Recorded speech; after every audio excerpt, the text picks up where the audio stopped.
Quand vous commencez à prendre soin de vous, à ne pas vous abandonner, alors tout découle de cela. Les personnes problématiques approchent tout le monde. La question est, combien de temps les tolérez-vous? Le Dr Thema Bryant vit la guérison dont certains parlent. Psychologue renommée, auteure, professeure et ministre ordonnée, elle a consacré sa vie à aider les gens à surmonter les traumatismes, à se retrouver et à créer des liens profonds. Mon domaine de recherche est la récupération post-traumatique. De nombreuses fois, lorsque les gens ont vécu un stress extrême ou un traumatisme, ils se déconnectent et une partie de ce dont vous vous déconnectez peut être votre cœur. Une partie du processus de guérison consiste à se reconnecter avec soi-même, y compris à se reconnecter avec son cœur. De nombreuses fois, nous le présentons comme un choix entre deux options. Vous dites, voulez-vous être une personne réussie ou une personne en bonne santé? Ce n'est pas ça, c'est un faux choix. Vous pouvez être les deux, mais vous devez investir dans les deux. Avec un doctorat de Duke, des formations postdoctorales à Harvard, Princeton et Pepperdine, elle a marqué les discussions mondiales sur la santé mentale, la spiritualité et la justice sociale. Nous sommes parfois coincés dans la culpabilité et la honte concernant nos erreurs passées, personnelles ou professionnelles. Apprenons-en et avançons. En tant qu'ex-présidente de l'Association psychanalytique américaine, elle a été une figure de proue pour l'équité en santé mentale. Grâce à ses livres, podcasts et arts sacrés, elle guide des millions de personnes à se retrouver. Aujourd'hui, elle partage sa sagesse ici. Commençons.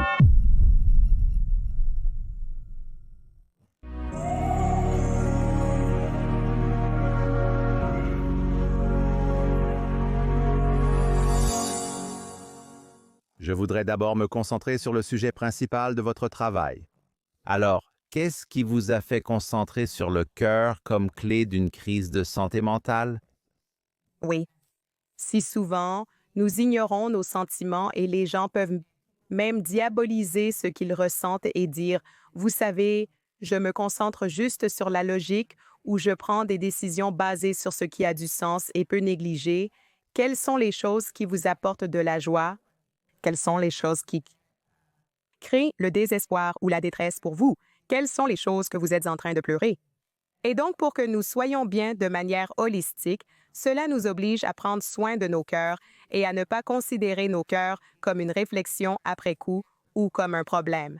C'est une partie essentielle de qui nous sommes. C'est si intéressant parce que j'ai toujours trouvé que nous prenons des décisions avec nos émotions, puis les justifions par la logique. Mais pour une raison quelconque, nous essayons de nous tromper en pensant que c'était juste de la logique tout le temps.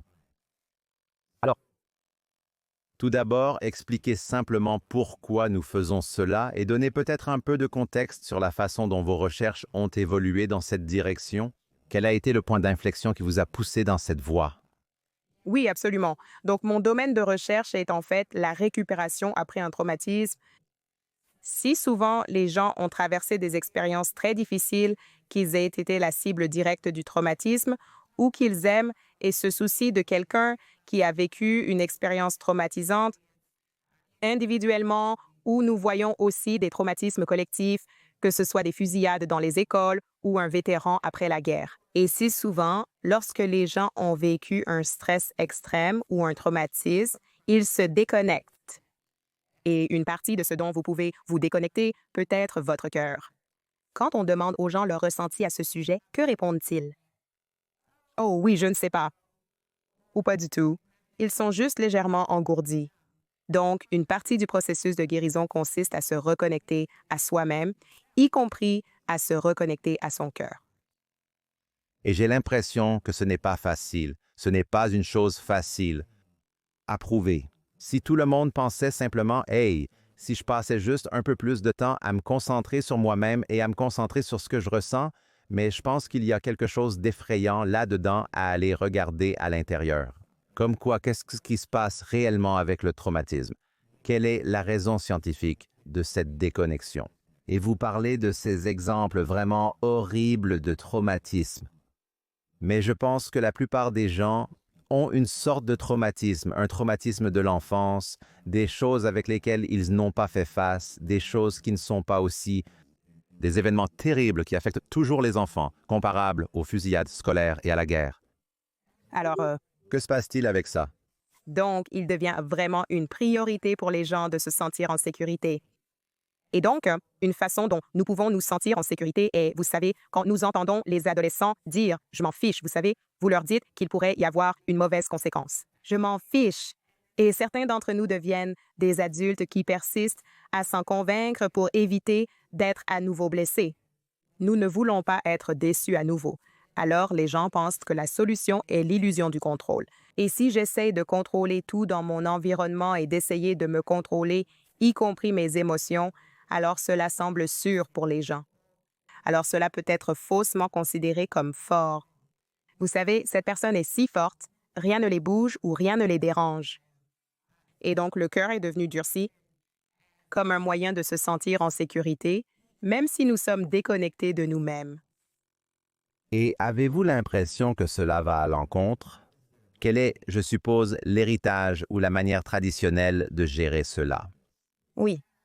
Donc, vous savez, ce qui se passe est essentiellement que nous ne pouvons pas guérir une blessure que nous ne reconnaissons pas.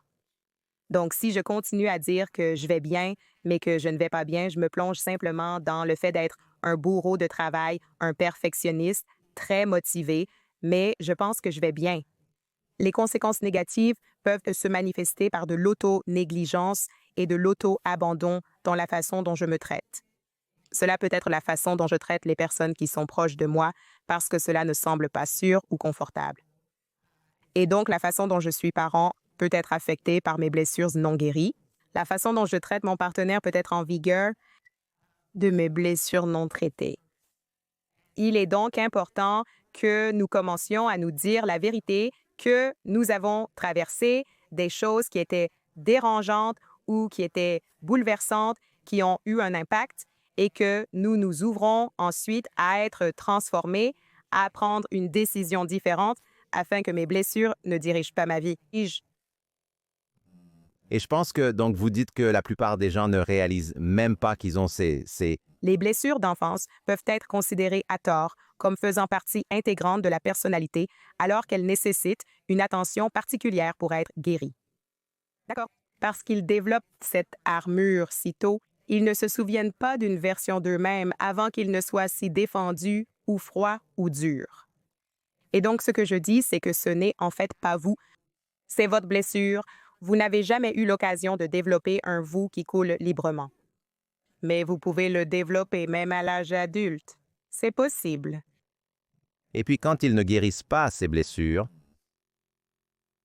pour la personne moyenne qui écoute cela et qui est un performeur dans son travail ou dans son entreprise ou simplement dans la vie, ils veulent tout simplement tout tuer, faire de l'incroyable. Comment ces blessures se manifestent-elles? Parce que je pense que c'est une partie de... Vous enseignez tellement sur la guérison avec soi-même et les autres, mais personne ne peut guérir s'ils ne reconnaissent pas, comme vous le dites, qu'ils ont un problème. Comment ces choses se manifestent-elles dans votre quotidien? Oui. Vous pouvez être financièrement réussi, avoir un curriculum vitae incroyable, mais ma question serait, comment êtes-vous au milieu de la nuit, tout seul, n'est-ce pas? Parce que beaucoup d'entre nous peuvent extérieurement performer. C'est notre façon de faire face, c'est de rester occupé. Comme vous le suggériez, pour certains, il est effrayant de rester immobile et de laisser la vérité émerger. C'est pour cela que certains d'entre nous travaillent dur. Vous savez, vous voulez être tellement occupé parce que vous êtes soit en poursuite de l'estime de soi, soit en fuite devant le stigmate et la honte de votre passé. Et donc, pour que vous soyez réellement bien, pas seulement bien sur le papier, c'est de cela dont nous parlons, prendre soin de votre cœur. Et cela peut aussi affecter la façon dont vous vous présentez sur le lieu de travail. Nous avons tous eu ce superviseur ou patron qui était très contrôlant, très dédaigneux, très déshonorant. Ils n'étaient pas bien, ils sont au sommet de cette montagne d'affaires, mais ils ne sont pas une personne bien. Et tant de fois, nous le présentons comme un choix entre deux. Nous disons, voulez-vous être une personne réussie ou voulez-vous être une personne bien? Et ce n'est pas ça, c'est un faux choix. Vous pouvez être les deux, mais vous devez investir dans les deux, n'est-ce pas? Alors, nous avons investi dans la partie commerciale. Avez-vous investi dans la partie intérieure? Oui, parce que je pense juste à certains de mes amis qui ont été ridiculement réussis d'un point de vue financier.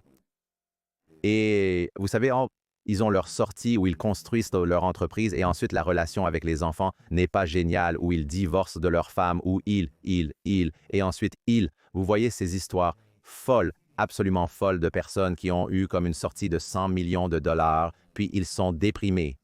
Oui, Ils ne peuvent pas le comprendre ni l'exprimer, sinon les gens réagiront en disant je le ferai. « être tellement ». Heureuse de voir la même chose se produire avec les gagnants de la loterie. D'accord. Où les gens pensaient que si vous gagnez ce montant, cela garantissait le bonheur et que les gens, vous savez, peuvent vivre dans un manoir et être misérables. Misérables.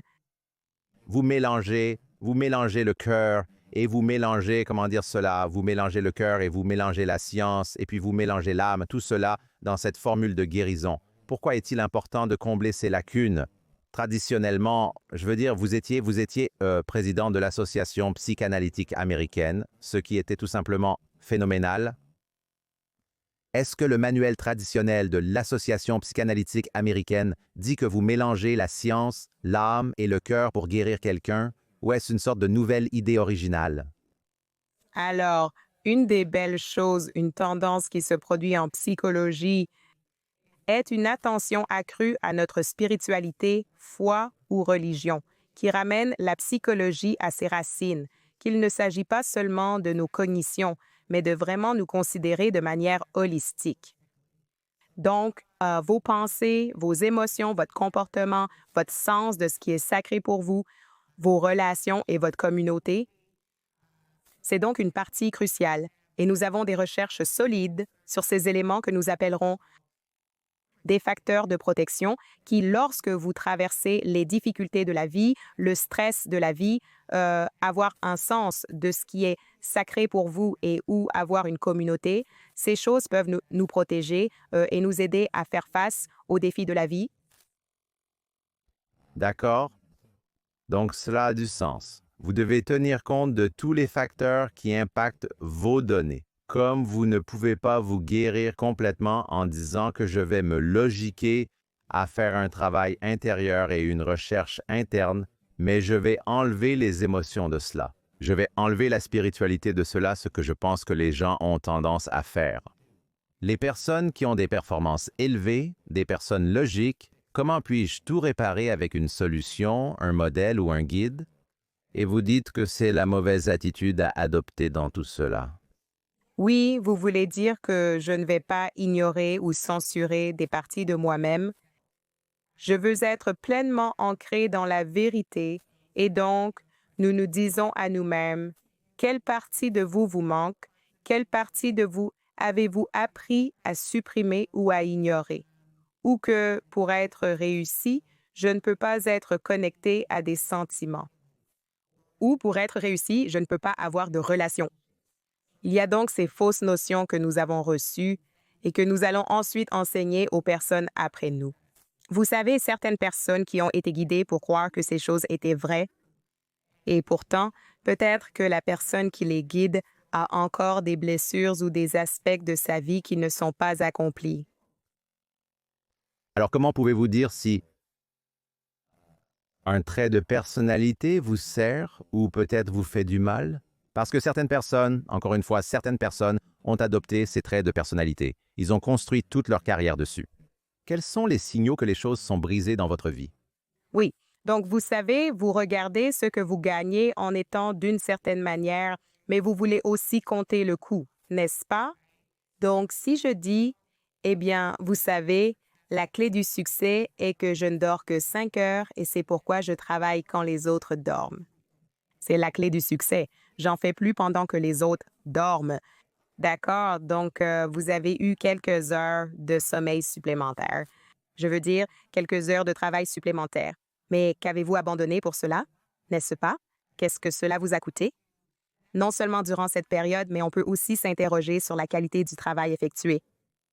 C'est vrai. Donc, je pourrais être assise devant un ordinateur, mais si je suis épuisée et vide, alors qu'est-ce que je produis à partir de cette fatigue?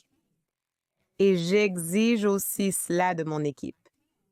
Qui sont les personnes qui auraient pu être de bons contributeurs à mon équipe, mais qui sont partis à cause de ces attentes irréalistes et inhumaines? Alors, vous savez ce que cela coûte et ensuite, j'encouragerai les gens à chercher d'autres modèles. Donc, vous avez peut-être pensé que c'est la clé parce que c'est ce que vous avez vu faire à quelqu'un que vous admirez. Y a-t-il des exemples de personnes qui le font d'une autre manière, n'est-ce pas? C'est tellement rafraîchissant si vous êtes jamais dans un environnement de travail où le superviseur ou le patron est réellement une personne gentille. Donc, cela repousse ce mythe selon lequel, pour être un leader réussi, vous devez être dur, n'est-ce pas? C'est comme s'il y avait une autre façon. Et avons-nous des preuves de cela? Nous avons des preuves de cela. Bien sûr, et je pense que vous savez, vous parlez de leadership et du contexte de travail, mais je pense que beaucoup de gens, parce que j'en parle assez souvent dans le podcast, regardent aussi vos relations familiales. Évidemment, c'est un énorme signal de succès parce que, encore une fois, au travail, c'est une chose, mais certaines personnes mettent tellement d'elles-mêmes dans leur travail que tout le reste passe à la trappe. Et c'est pourquoi vous voyez des gens, après avoir construit quelque chose de significatif, et ils ont un divorce ou leurs enfants les détestent parce qu'ils ne sont pas là. Et je dirais aussi, et peut-être me direz-vous ce que vous en pensez, parce que je pense que c'est une idée très intéressante. Alors, les gens vont réagir et dire « Hey, je m'en sors bien avec mon travail et ma relation à la maison est correcte. » Genre, je veux dire, nous ne nous battons pas, mais je pense que nous nous habituons tellement au statu quo, aux bases et à la norme. Et pendant une seconde, comme j'allais continuer, mais j'allais dire « Je veux juste que les gens ne pensent pas, d'accord. Ce n'est pas comme si nous nous trompions mutuellement et divorcions en criant, mais comme pourrait-il être mieux? » Exact. C'est tellement important parce que parfois notre barre est tellement décalée. Notre standard est tellement décalé, nous prenons les gens pour acquis. Il n'y a pas de joie, mais personne ne part. Nous nous sommes engagés à rester. Mais et je dis toujours, ce n'est pas combien d'années avez-vous ensemble. Combien d'années chaque personne était-elle réellement joyeuse? Chacun a vraiment senti que l'autre était là pour lui, n'est-ce pas? Ou chaque personne s'épanouissait dedans, n'est-ce pas? Et donc, pour nous, d'être intentionnel, et ce n'est pas seulement à propos de ce que je donne à l'autre personne, nourrir mes relations me revient toujours aussi. C'est nourrissant pour moi d'être dans un jardin bien arrosé. Et je ne pense pas que les gens comprennent cela. Je pense que parfois la relation devient cette chose dont ils doivent s'occuper, mais ce n'est pas dans leur esprit, c'est comme si c'était si loin d'un point où cela peut réellement me revenir et me bénéficier que c'est juste. Je ne peux pas, c'est difficile pour eux d'en arriver là et il y a ce grand fossé, mais selon votre travail, le but n'est pas simplement de se jeter et de trier la relation. Je pense que le but est de commencer à travailler sur vous-même en premier. D'accord? Oui? Alors par où commencez-vous? Ouais. Donc, une grande partie est lorsque nous parlons d'autocompassion, parce que lorsque je suis compatissant envers moi-même, je prends mieux soin de moi. Cela peut donc inclure le reste. Cela inclut ce que je mange, comme manger pour vivre. Cela inclut le mouvement, l'exercice. Eh bien, cela peut inclure une thérapie individuelle ou une thérapie de couple. Cela inclut également vous immerger dans des choses qui vous apportent de la joie. C'est une façon de prendre soin de vous-même.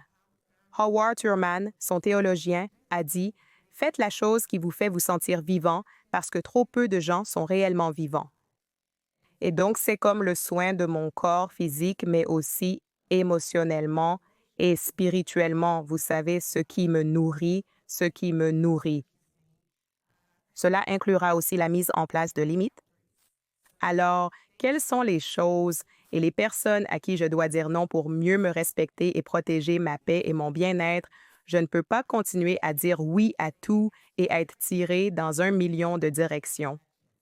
Ce n'est pas bon pour notre santé et nous ne faisons pas bien ces choses non plus parce que nous sommes trop éparpillés.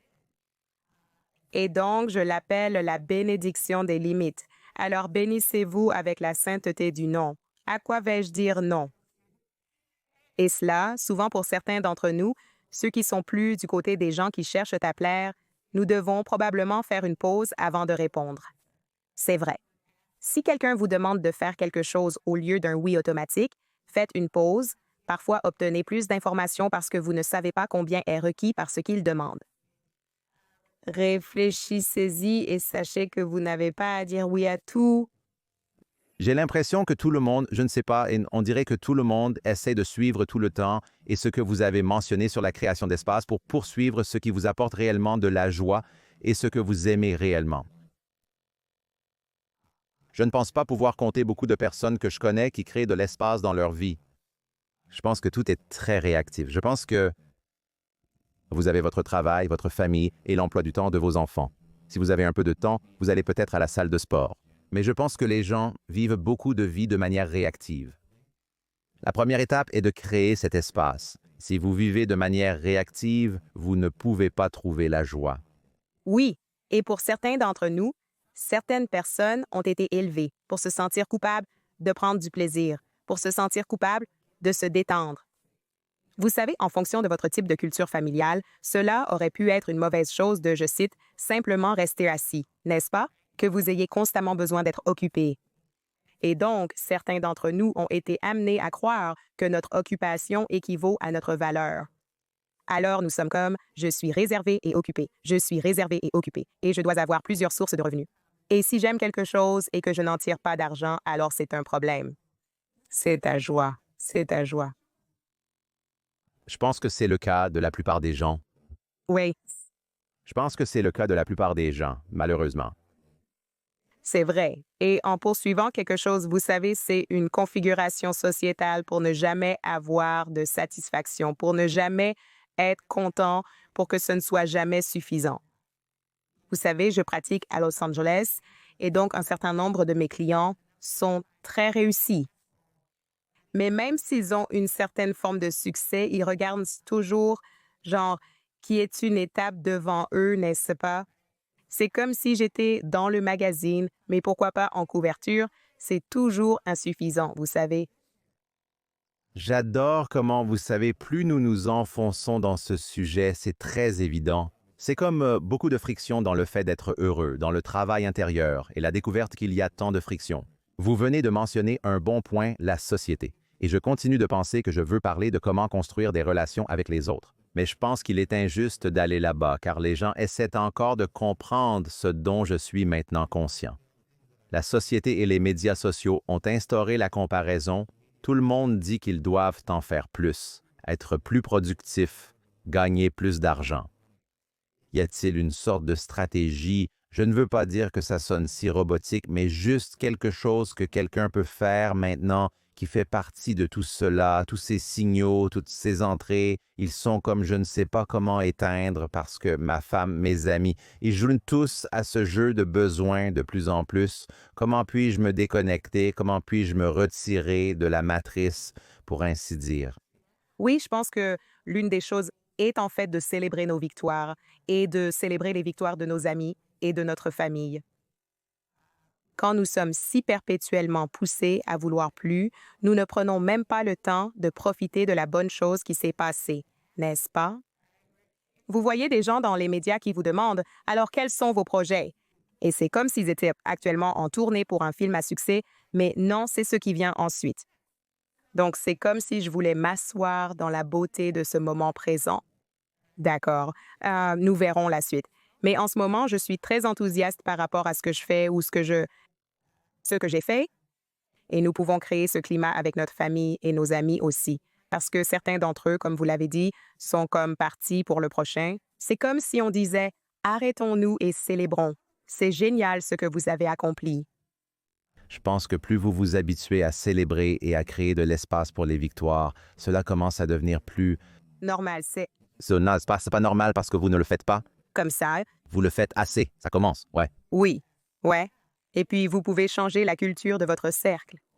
Puis cela devient la chose du genre « Oh, que faisons-nous pour célébrer tel et tel? » D'accord. Et puis cela devient, comme vous le dites, cela devient la norme. Donc, en plus de l'autocompassion, une autre pièce sur laquelle nous voulons travailler est l'autopardon. Parfois, nous sommes coincés dans la culpabilité et la honte à propos des erreurs que nous avons commises dans le passé, personnellement ou professionnellement. Et donc, parce que nous ne nous sentons alors pas dignes, nous essayons constamment de dépasser notre passé. Et donc, pour me donner la paix, pour être une personne imparfaite. Et oui, il y a des choses que je ne savais pas il y a 5 ans, il y a 10 ans, même hier, c'est vrai. Et je me donne la grâce de ne pas avoir à vivre en mode punition pour le reste de ma vie, mais d'apprendre de cela et d'avancer. Quand vous faites ce travail et que vous commencez à découvrir un peu d'espace dans votre vie et que vous commencez à découvrir ce qui vous donne de la joie, qu'est-ce qui se passe réellement? Qu'est-ce que vous êtes en train de vous guérir à ce stade? Est-ce une sorte de première étape? Oui, vous commencez à guérir et vous êtes en train de reprogrammer votre système nerveux. Exact. Donc, votre système nerveux, lorsque vous êtes constamment en mouvement, n'est jamais apaisé. Et nos corps n'ont pas été conçus pour être constamment stressés. Exact. Le stress est censé émerger lorsque nous sommes en danger et il nous aide à nous mobiliser pour que nous puissions nous échapper ou prendre des mesures. Mais certains d'entre nous vivent dans cet état perpétuel de stress. Donc, lorsque je m'engage dans des choses qui me procurent de la joie ou des choses qui sont relaxantes, cela donne à mon système nerveux le message: je suis en sécurité, je vais bien, je peux respirer. Et nous prenons de meilleures décisions et notre santé est meilleure lorsque nous avons une partie de notre alimentation plus calme ou paisible au lieu d'être toujours en mouvement ou en mode combat où nous combattons tout et tout le monde. Et Puis quand vous commencez à maintenant vous opérer à partir d'un état d'esprit beaucoup plus sain, d'un endroit beaucoup mieux, c'est de cela dont vous parlez.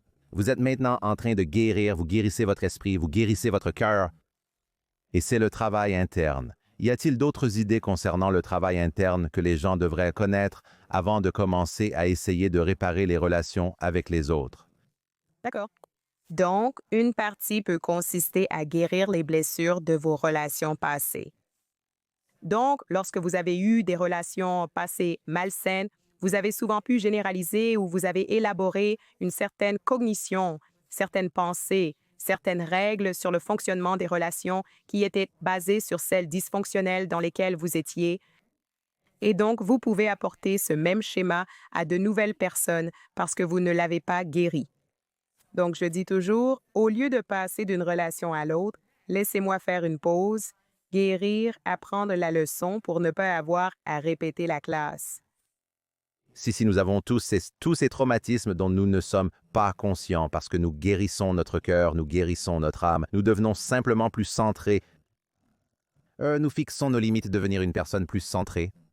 Les traumatismes que nous ne savions pas que nous avions, parce que, comme vous l'avez mentionné avant, nous avons vécu à travers cela. Cela a changé notre réalité faute d'une meilleure description et maintenant, c'est notre nouvelle réalité. Comment comprenons-nous ce qui s'est passé et revenons à cet endroit et découvrons comment nous étions avant que notre réalité ne change.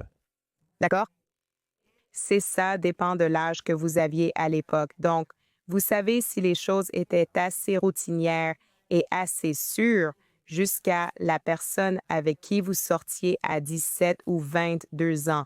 Alors, vous pouvez y penser. Comment étais-je avant cela et essayer de récupérer ou de retrouver une partie de cela pour moi-même, pour d'autres personnes qui ont peut-être grandi dans des foyers très stressants, où il y avait une addiction ou où il y avait une forme d'abus ou d'abandon. Vous ne pouvez pas connaître une version antérieure de vous-même. Et donc ensuite, c'est un peu comme le créer à partir de zéro et commencer à reconnaître votre pourquoi. Alors soyez curieux de savoir, vous savez pourquoi est-ce que je réagis avec une telle intensité lorsque je suis confronté à quelqu'un qui a une certaine autorité sur moi ou un certain pouvoir sur moi? Comment se fait-il que d'autres personnes semblent être calmes dans cette situation? Et pour moi, j'ai l'impression d'être en danger. Exact. Donc, à mesure que je commence à devenir curieux et observateur, je peux commencer à relier les points. Vous savez, peut-être que c'est parce que les personnes que j'ai rencontrées qui avaient du pouvoir sur moi l'ont utilisé de manière nuisible.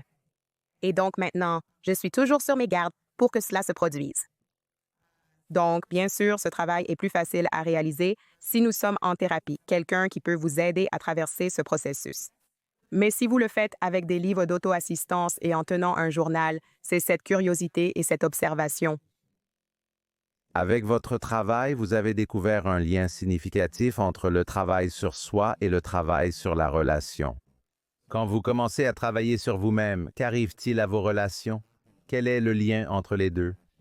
Eh bien, pour commencer, quand je travaille sur moi-même, la personne que je choisis est différente. D'accord?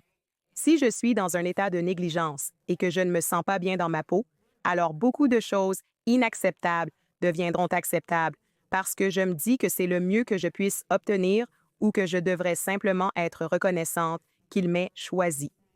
Et je me suis ravie qu'il m'ait rappelé après leur avoir envoyé 10 messages. Donc, ce genre de prise de décision. Ce que j'aime dire, c'est que les gens problématiques approchent tout le monde. La question est, combien de temps les supportez-vous?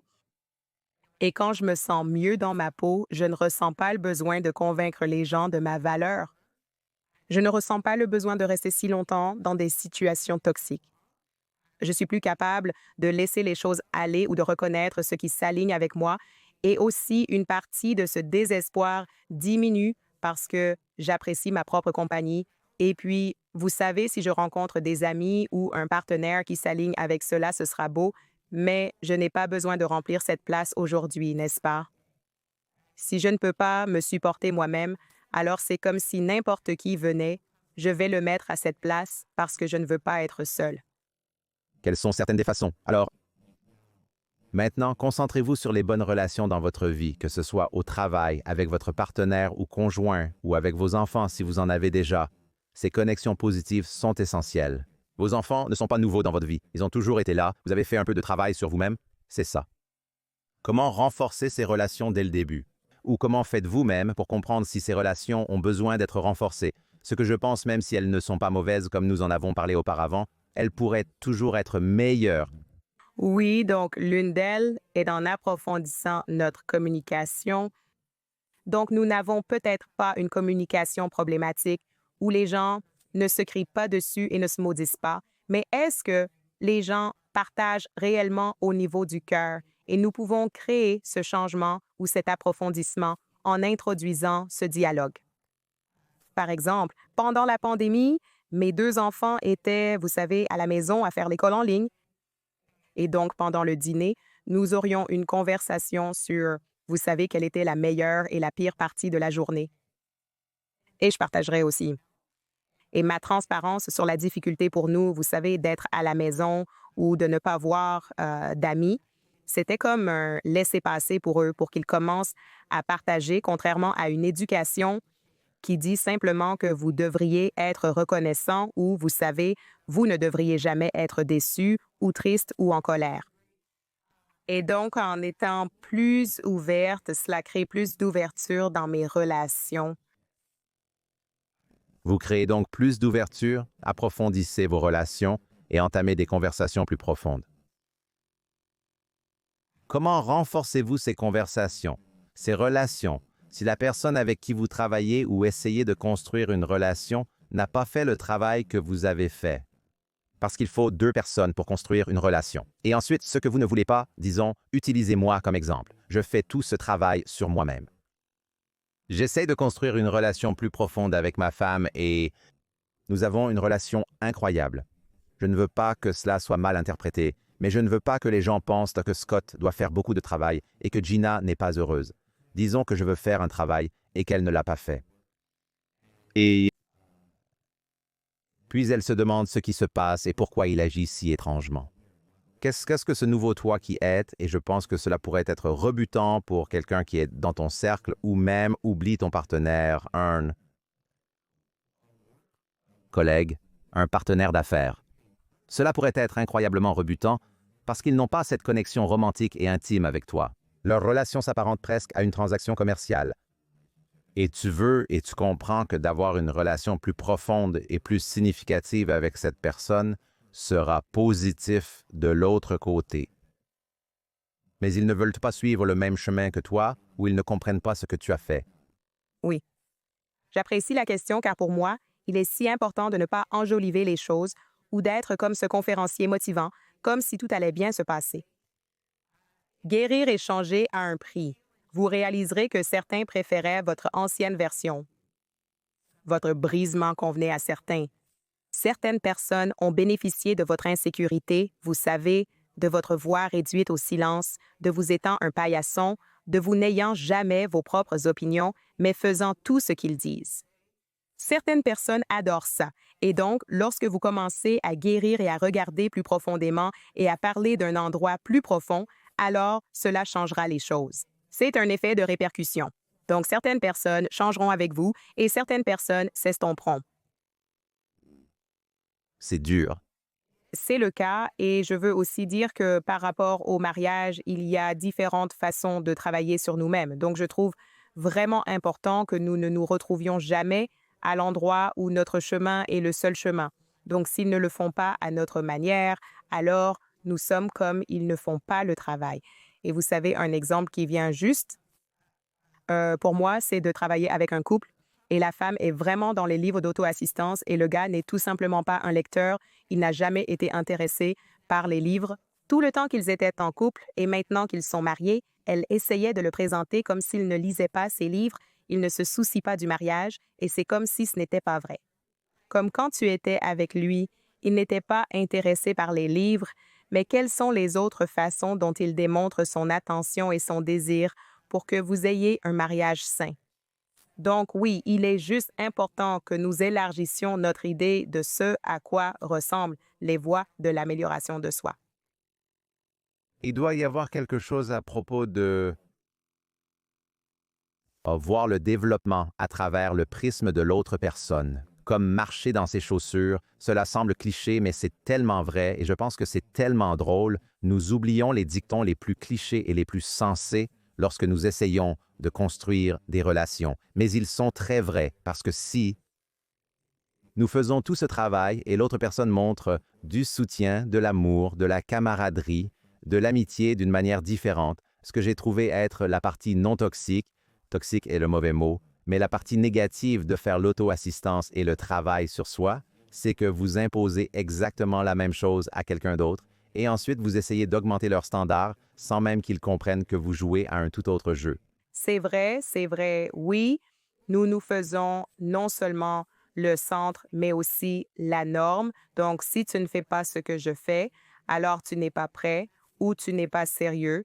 Et oui, prendre du recul, de la compassion et juste plus d'ouverture.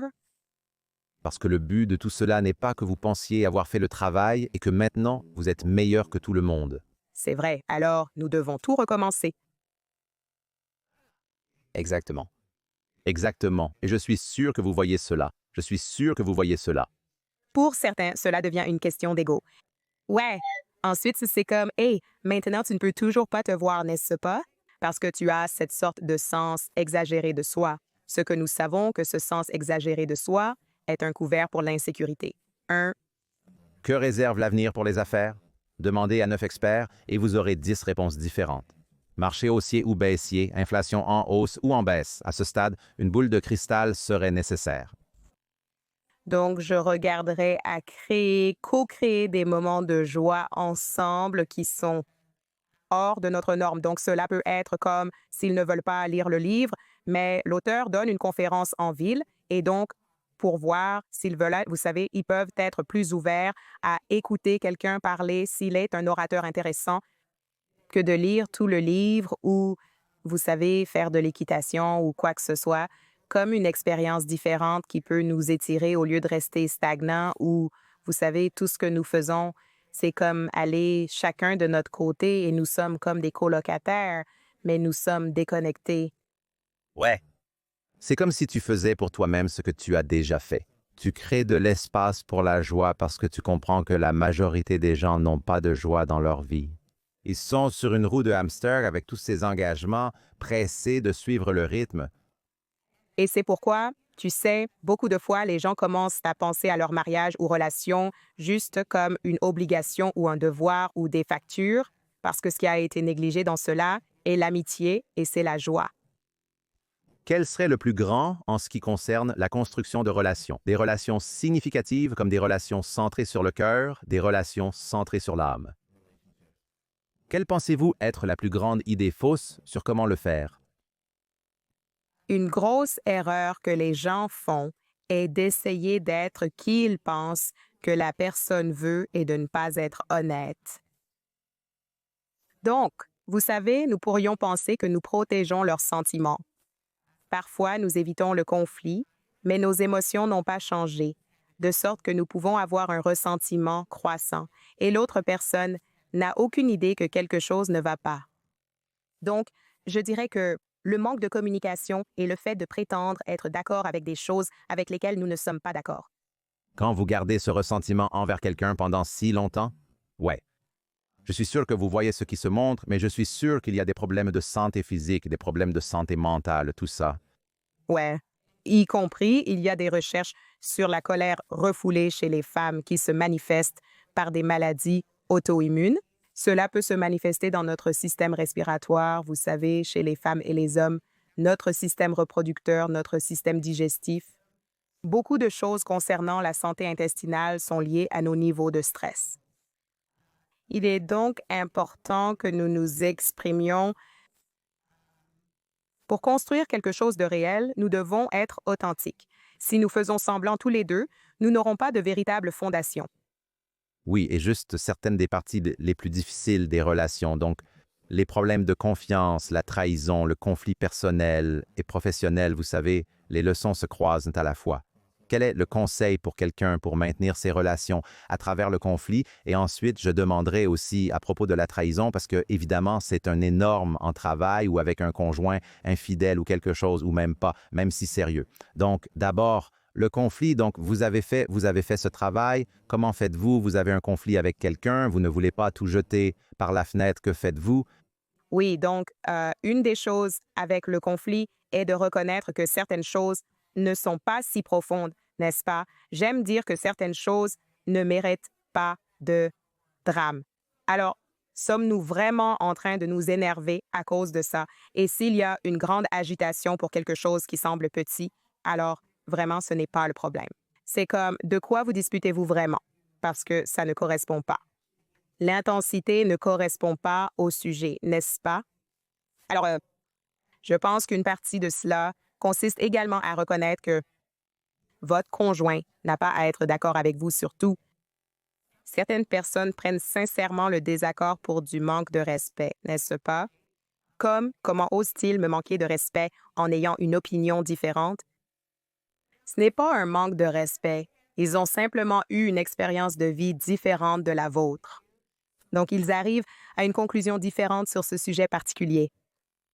Donc, vous savez, une partie de cela, lorsque nous essayons de trouver une résolution, peut être est-ce que cela doit être un choix entre deux options, peu importe ce que nous débattons? Est-ce l'un de ceux où cela pourrait être les deux, ou est-ce, comme vous savez, une perspective opposée? Donc, nous devons vraiment choisir. Et puis, genre, qui a le plus investi dedans? Parce que pour certaines choses, certains ont une préférence, mais s'en soucient peu finalement, n'est-ce pas? Si je devais choisir, je choisirais ça, mais c'est sans importance, non. L'autre personne peut insister sur ce qu'elle veut et cela peut lui tenir à cœur. Donc, vous intégrez ça dans l'équation. Et puis, vous pouvez aussi, vous savez, prendre en compte un certain niveau d'expertise, n'est-ce pas? Si l'une des deux personnes a une formation en finance et que nous prenons une décision financière, eh bien, vous savez, si nous avons une perspective différente, réfléchissons peut-être à qui a de l'expérience sur le sujet et laissons cela, vous savez, peser sur la balance. Oui, non, ça le fait, j'aime beaucoup cette approche. Et puis la deuxième partie de cela serait la pièce de trahison. Donc, quand quelqu'un vous trahit, évidemment, vous avez probablement des opinions sur les relations qui valent la peine d'être maintenues, les relations dont vous devriez sortir si l'occasion se présente, si vous avez cette opportunité de les quitter. Quelles sont certaines réflexions que les gens devraient envisager s'il y a trahison dans la relation? Oui, excellente question. Et je dirais, vous savez, dans mon travail clinique, je laisse toujours aux gens le choix. D'accord? Comme une bonne thérapie est l'autonomisation des personnes pour honorer leur choix. Et aussi pour moi, je ne vais pas avoir des gens des années plus tard disant que tu m'as dit que ce n'était pas moi comme tu as choisi pour toi-même. Mais vous savez des facteurs pour les gens à considérer. Est-ce que la personne démontre un remords constant car parfois les gens s'excusent, mais si vous en parlez une semaine ou 2 semaines plus tard, ils ont une mauvaise attitude. Comme si je pensais que vous m'aviez pardonné, pourquoi continuez-vous à me le jeter au visage? C'est comme si cela venait de se produire et qu'ils sont toujours blessés par cela, n'est-ce pas? Oui, donc un remords constant, et est-ce qu'ils sont juste contrariés d'avoir été pris ou sont-ils contrariés d'avoir mis en péril la relation parce qu'ils n'aiment vraiment pas perdre cette personne? Heu et puis, vous savez, vous pouvez penser à le schéma de cela. Vous savez, pour certaines personnes, une fois suffit parce qu'ils ont l'impression que si vous l'avez fait une fois, vous le referez. Pour d'autres personnes, ils sont comme, oh, si c'était seulement une fois, je vais laisser passer. Donc, vous devez décider par vous-même où se trouve cette limite. Pour certaines personnes, c'est le niveau de connexion avec cette personne, comme une aventure d'un soir. C'est comme si vous pouviez avoir un autre Chose en bas. dans la rue, n'est-ce pas? Oui. Eh bien, tu sais, tous ces éléments peuvent être des facteurs. Mais l'un des facteurs que les gens ne prennent souvent pas en compte, ce que je pense être vraiment important, c'est quel a été l'état général de la relation, n'est-ce pas? Parce que si tu te sentais bien dans la relation, alors tu peux avoir l'impression que cette bonté était suffisante pour se battre et que tu veux, genre, restaurer cela contre si comme les autres domaines de la relation étaient déjà problématiques et peut-être la seule chose à laquelle tu t'accrochais était au moins cette personne est fidèle, non? Donc tu es genre, oh, ils ne font pas ceci, ils ne font pas cela, mais au moins je peux leur faire confiance. Eh bien, dans cette circonstance, lorsque la personne brise ta confiance, alors tu es genre, eh bien maintenant, nous n'avons rien. Ouais. Y a-t-il un moyen que vous avez vu, et rien n'est certain à 100%, mais y a-t-il un moyen de comprendre si cette personne est désolée d'avoir été prise sur le fait versus désolée de vous avoir fait du mal? Parce que je pense que c'est énorme, Oui. facteur énorme dans cette décision. D'accord. Y a-t-il un ton en réponse à vous après? Comme je le disais, s'ils agissent comme si c'était un problème que vous posiez des questions, si pour eux, c'est un problème que l'intimité soit maintenant difficile pour vous à cause de ce qu'ils ont fait, voyez, quelqu'un qui le regrette et qui ressent pour vous comprendra que vous n'êtes pas juste un interrupteur. Il y aura donc des conséquences à leur comportement. Ils devront donc se confronter à eux-mêmes, s'asseoir avec eux-mêmes pour avoir la patience pour votre processus et continuer à se montrer au lieu de jouer à ce jeu mental où vous êtes le problème parce que vous êtes blessé. Beaucoup de votre travail se concentre sur le fait que les schémas relationnels sont difficiles à rompre.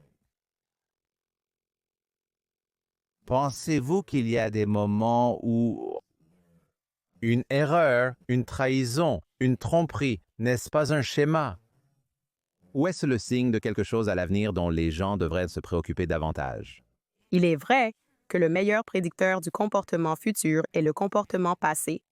C'est vrai. C'est comme si une fois que quelqu'un fait quelque chose, vous savez juste qu'il en a la capacité. C'est vrai, c'est une option. Alors que vous pouvez avoir l'impression qu'avant cela, ce n'était pas une option à considérer. Donc, ça peut être... Parfois, vous découvrez, et j'ai travaillé avec des clients qui n'ont en réalité jamais été fidèles. C'est juste qu'ils se sont fait prendre maintenant.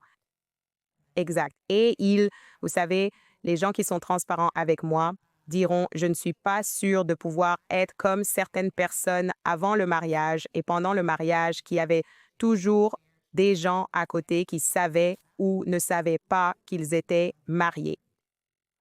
Et donc, vous savez, maintenant que cela vient à la lumière, ils doivent lutter avec comme est-ce que je veux même essayer et est-ce que je crois que je peux, vous savez, vous penseriez, vous savez, vous voudriez que les gens contemplent cela avant le mariage, mais certains... Yes, exact. Et donc maintenant, ils réfléchissent vraiment, vous savez, puis-je vraiment dire avec confiance que le reste de ma vie, je vais être avec cette seule personne? Il est donc important pour les gens d'interroger, genre, voulez-vous vraiment être marié si c'est l'idée de mariage de cette personne? Bien sûr, certaines personnes sont dans un mariage ouvert et ils ont juste les règles du genre tant qu'ils ne sont pas chez moi ou quoi que ce soit, alors, vous savez, vous pouvez être avec une de ces personnes. Mais pour cette personne, vous savez, pour eux, l'engagement, l'alliance était cela. Et vous le saviez, n'est-ce pas? Ouais. Oh, ouais. Devoir vraiment avoir à la fois de l'engagement, dire la vérité à soi-même, mais aussi apprendre de nouvelles compétences. Donc, vous savez, avec certaines personnes, faites-les regarder en arrière. Quels sont les chemins qui mènent souvent à la tricherie? Ainsi, vous pouvez couper certaines de ces choses qui se passent plus tôt. D'accord. Donc, si vous êtes dans le café à flirter innocemment avec des gens, d'accord. Mais souvent, cela mène à un échange de numéros ou de médias sociaux. Donc, toutes ces choses qui peuvent sembler innocentes, mais qui mènent quelque part. D'accord? Ouais. Et je pense que, tu sais, des deux côtés d'une relation brisée pour les deux personnes, il y a toujours deux personnes impliquées dans une relation brisée. Tout le travail dont tu parles, ça va faire deux choses. Pour quelqu'un qui est un tricheur ou quelqu'un qui trahit la confiance, il va probablement comprendre un peu mieux pourquoi il le fait. Et peut-être que c'est le travail dont tu parles dans ton livre qui peut réellement les aider à arrêter de le faire. Et à l'inverse, la personne qui est trahie ou trompée ou blessée, maintenant, elle va avoir l'estime de soi et elle va avoir la confiance, je suppose, pour prendre la bonne décision à propos de cette personne et potentiellement être avec quelqu'un qui respecte ce qu'elle veut. Donc, des deux côtés, il s'agit de regarder en profondeur le travail et... Pour tout le monde. Et parfois, vous savez, je dis parfois, même si une relation se termine, cela pourrait être une victoire pour les deux personnes. C'est une expérience douloureuse, mais vous pouvez tous les deux grandir après coup et atterrir de l'autre côté en tant que meilleure personne et meilleur partenaire. Ouais. Je pense que la plupart des gens aussi qui sont des tricheurs, des traîtres, des salauds, je pense qu'au fond, ils veulent vraiment comprendre pourquoi ils agissent comme ils agissent, ou pourquoi ils sont déclenchés, ou pourquoi ils font les choses qu'ils veulent faire. Et je pense qu'ils ont juste du mal à comprendre par où commencer le travail sur soi. Parce que je ne pense pas que la plupart des gens, en dehors de quelques cas extrêmes, je ne pense pas que la plupart des gens se lèvent chaque jour en voulant blesser quelqu'un ou vouloir ruiner la vie de quelqu'un d'autre. Ils sont... Les gens ne pensent même pas à l'autre. C'est vrai, je ne suis pas venu ici pour te nuire. Ils ne veulent généralement pas que cette personne le découvre.